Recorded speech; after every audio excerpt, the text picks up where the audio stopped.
अहम खबर देंगे आपको। नेपाल में यूरेनियम फरोख्त का एक और भारतीय स्कैंडल बेनकाब हो गया। नेपाल में यूरेनियम रखने के इल्जाम में 2 भारतीय और 6 नेपाली गिरफ्तार कर लिए गए।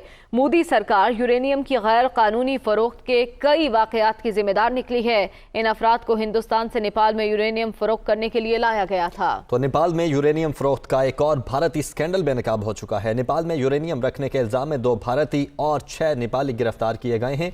मोदी सरकार यूरेनियम की गैर कानूनी फरोख्त के कई वाकयात की जिम्मेदार निकली। इसी पर बात करने के लिए deputy bureau chief Islamabad Mohammad Imran हमारे साथ मौजूद हैं। इमरान, क्या डिटेल्स हैं, कब ये इंकशाफ हुआ?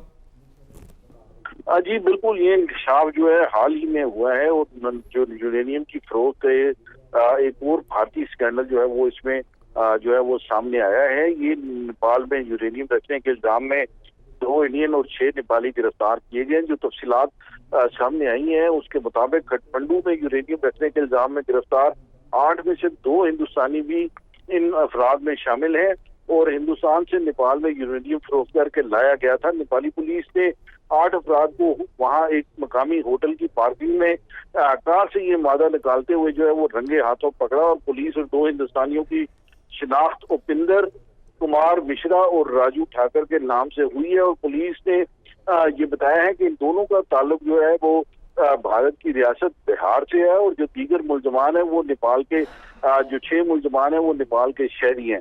ये भी बताया गया है कि ये अफराद $350 मिलियन फी किलो के हिसाब से जो है वो यूरेनियम फरोख्त कर रहे थे और गिरफ्तार हिंदुस्तानियों से तफ्तीश की रोशनी में 6 दीगर अफराद को भी गिरफ्तार किया गया है। इस हवाले से वाज़ेह जो रहना चाहिए कि भारत के अंदर हाल ही में 2 पहले भी इस तरह के वाकयात हो चुके हैं जो खुलेआम यूरेनियम की फरोख्त जो है वो की जा रही थी, जहां पे भारतीय अथॉरिटीज ने उसको पकड़ा और उसके साथ साथ गुजरात में भारत की पोर्ट पे जो है वो यूरेनियम जो है वो बरामद की गई थी जो कि दीगर ममालिक को जो है वो स्मगल की जा रही थी। लेकिन इसमें जो सबसे बड़ा अलमिया है वो ये है कि अब तक जो इंटरनेशनल इदारे हैं जिनमें IAEA जो है वो खुसूसी इदारा जो है और जो दीगर इसकी एटमी मवाद की रोकथाम के हवाले से जो बैनुल अक़वामी इदारे हैं वो किसी भी हवाले से भारत को इस हवाले से कोई भी जो है वो क्वेश्चनेबल बनाने में अब तक नाकाम रहे हैं।